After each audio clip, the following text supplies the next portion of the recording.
bienvenue dans cette nouvelle vidéo. Ce qu'on va voir aujourd'hui... 3, 4... Salut à tous, bienvenue dans cette nouvelle vidéo. Ce qu'on va voir aujourd'hui, c'est la rythmique du morceau Wonderwall du groupe Oasis, qu'on a eu l'occasion de voir en cours avec plusieurs d'entre vous.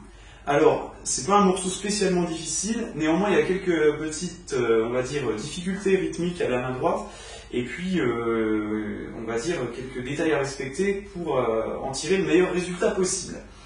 Alors, en fait, déjà il y a un principe très simple. Alors, je crois. Eh bien, salut à tous, aujourd'hui on se retrouve dans cette vidéo pour parler de la rythmique du morceau Wonderwall du groupe Oasis, donc groupe de Britpop culte des années 90, et on va voir un petit peu les principales difficultés de cette rythmique liées à la main droite, au son, on va voir aussi un petit peu du coup dans l'emploi du capodastre, les accords. Donc là ce que je vais faire c'est vous découper vous décortiquer la rythmique du couplet, et puis vous verrez que sur la suite du morceau, c'est pratiquement toujours la même chose. Alors, pour ce qui est du couplet, on va avoir 4 accords.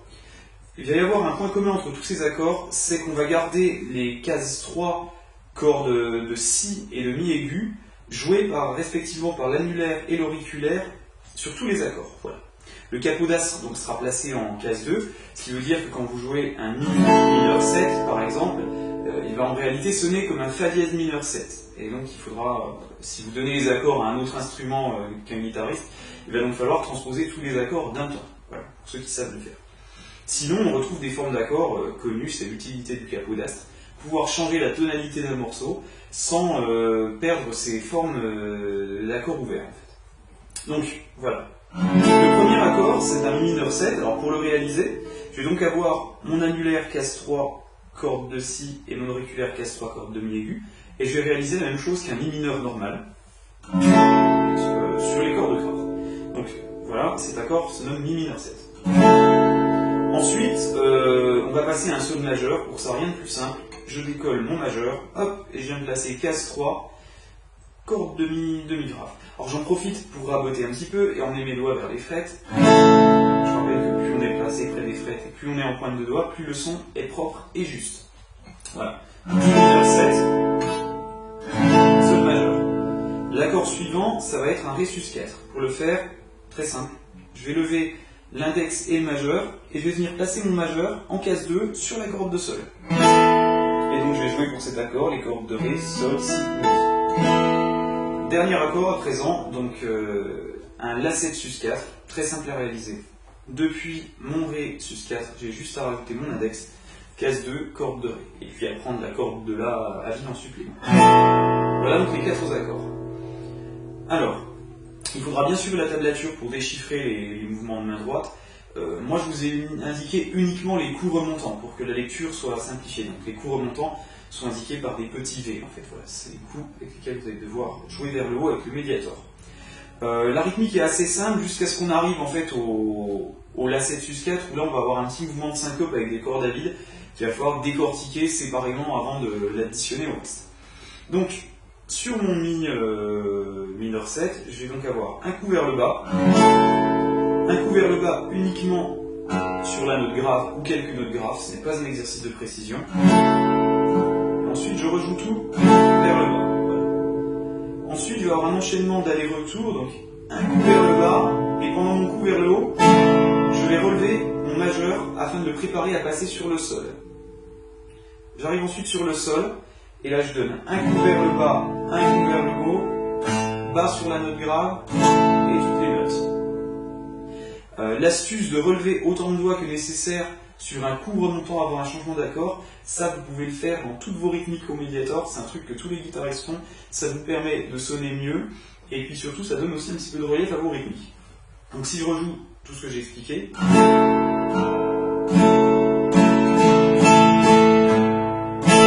voilà ce qu'on obtient. Une fois que j'ai fait ça, je vais refaire un aller sur le sol.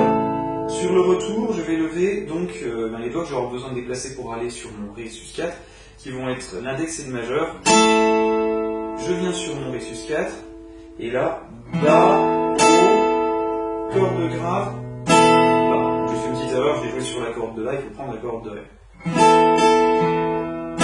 Voilà. Donc Donc là, si je rejoue jusque là,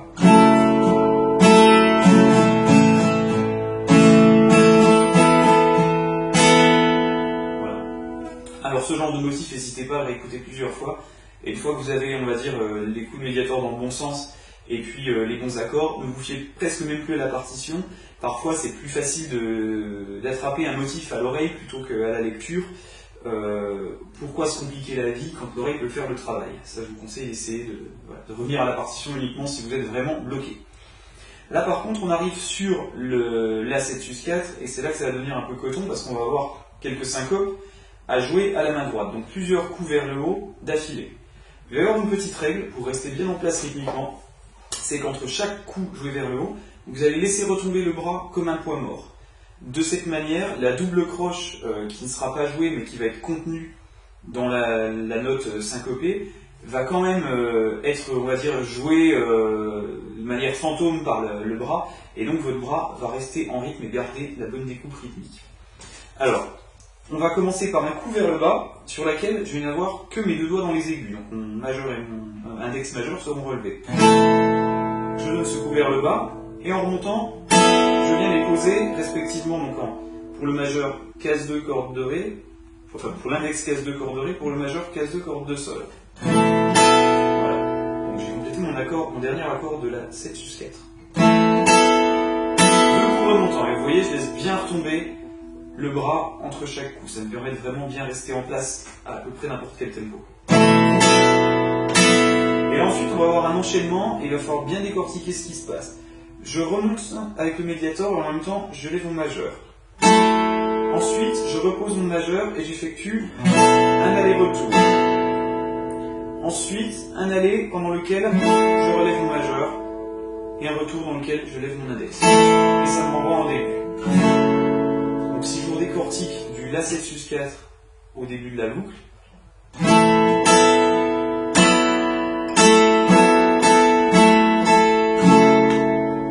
voilà, veillez à bien travailler avant de vous lancer dans la rythmique le motif sur La 7/4 et à bien l'emmener jusqu'au Mi mineur 7 de début de grille, parce que c'est pas évident à maîtriser, surtout avec cette histoire de coup un petit peu dans le vide avec le bras.